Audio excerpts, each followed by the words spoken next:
Gedeón fue el quinto juez y reconocido como el más grande de Israel. El relato de su vida se registra en Jueces 6:11. El trasfondo de la biografía de Gedeón comienza con los israelitas que fueron asolados por los madianitas como consecuencia de la desobediencia de Israel con Dios. Durante 7 años se enfrentaron a las invasiones de los madianitas, amalecitas y extranjeros orientales que arruinaron sus cosechas y destruyeron su ganado. La disciplina de Dios por medio de las naciones extranjeras hizo que los israelitas clamaran a Dios por ayuda. Dios les envía un profeta para que les recuerde cómo el único Dios verdadero les había provisto en el pasado y lo rápido que lo habían abandonado. Dios escucha sus clamores e interviene bondadosamente para liberar a su pueblo. Lo primero que hace es enviar al ángel del Señor a Gedeón para pedirle que se una al ejército. Gedeón, cuyo nombre significa cortador o cortador de árboles, pertenecía a una familia poco distinguida de los abiezeritas y se veía a sí mismo como no apto para el servicio de Dios. Durante su conversación con el ángel, es evidente para Gedeón que está hablando con el Señor mismo. No obstante, Gedeón necesitaba la seguridad de que era en realidad Dios quien lo llamaba a la tarea divina de dirigir una fuerza militar contra Madián. Gedeón le pidió al ángel del Señor que se quedara donde estaba mientras él iba a preparar una comida. Gedeón regresó con algo de comida que puso sobre una peña. Luego Dios dio una señal, y extendiendo el ángel del Señor el báculo que tenía en su mano, tocó con la punta la carne y los panes, y subió fuego de la peña, el cual consumió toda la comida. El ángel del Señor desapareció de su vista. Posteriormente, Gedeón construyó un altar en ese lugar y lo llamó «El Señor es paz», porque había visto a Dios y no murió. Esa misma noche, Gedeón destruyó el altar a Baal y el poste de Asera que pertenecía a su padre.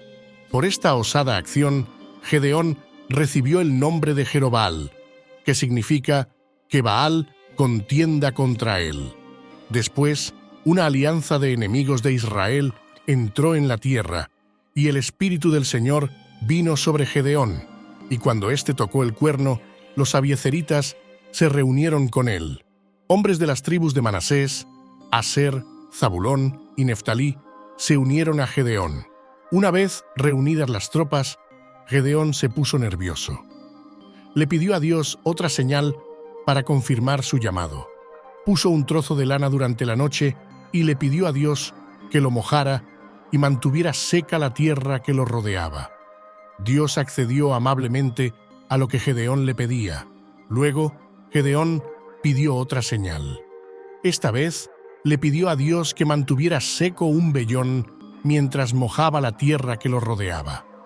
Una vez más, Dios cumplió, y Gedeón finalmente se convenció de que Dios hablaba en serio y que, bajo el liderazgo de Gedeón, la nación de Israel tendría la victoria sobre Madián. Con todo, Dios no había terminado de aumentar la fe de Gedeón.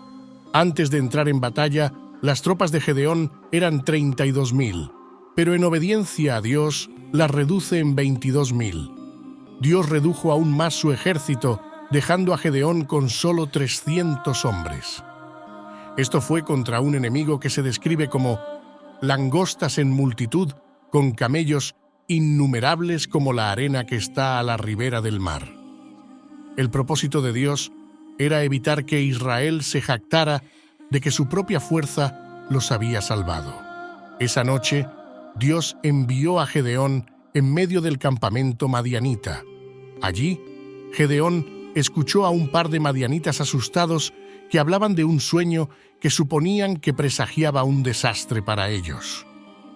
Cuando escuchó esto, Gedeón se animó y reunió a sus tropas. Utilizando algunas tácticas inusuales, Gedeón y sus 300 hombres atacaron al ejército madianita y derrotaron a las tropas enemigas. Después de la victoria, el pueblo de Israel quiso nombrar a Gedeón su primer rey, pero él se negó a hacerlo diciendo: «No seré señor sobre vosotros, ni mi hijo os señoreará. El Señor señoreará sobre vosotros». La paz conseguida por Gedeón duró una generación, y reposó la tierra 40 años en los días de Gedeón.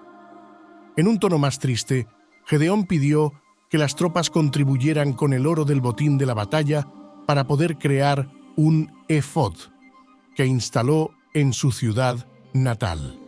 Sea cual sea la intención de Gedeón al fabricar el efod, el pueblo comenzó a utilizarlo con propósitos de idolatría y fue tropezadero a Gedeón y a su casa. Al cumplir la misión que Dios le encomendó, Gedeón demostró ser un hombre fiel, un poderoso guerrero, un líder fuerte y una persona experimentada. Por eso, se lo incluye en un digno testimonio de los grandes hombres de fe en Hebreos. A veces, la fe de Gedeón parecía ser débil, pero Dios obró pacientemente con él y fortaleció su fe hasta el punto de que pudo llevar a cabo la misión de Dios. La obediencia de Gedeón al Señor requería que se enfrentara a su propio padre y a su propia tribu. Temía lo que pudiera ocurrir cuando derribara el ídolo de su padre, aunque es evidente que temía mucho más a Dios. En la batalla, Gedeón se enfrentó a obstáculos mucho más grandes de los que parecía posible, pero era consciente de dónde estaba su fuerza. El Dios soberano es fiel y ayudó a Gedeón a conseguir la victoria en la batalla. Gedeón también mostró humildad cuando los israelitas quisieron honrarlo como su rey. Es un buen ejemplo de los que obedecen el mandamiento de fíate del Señor de todo tu corazón y no te apoyes en tu propia prudencia. Reconócelo en todos tus caminos y Él enderezará tus veredas.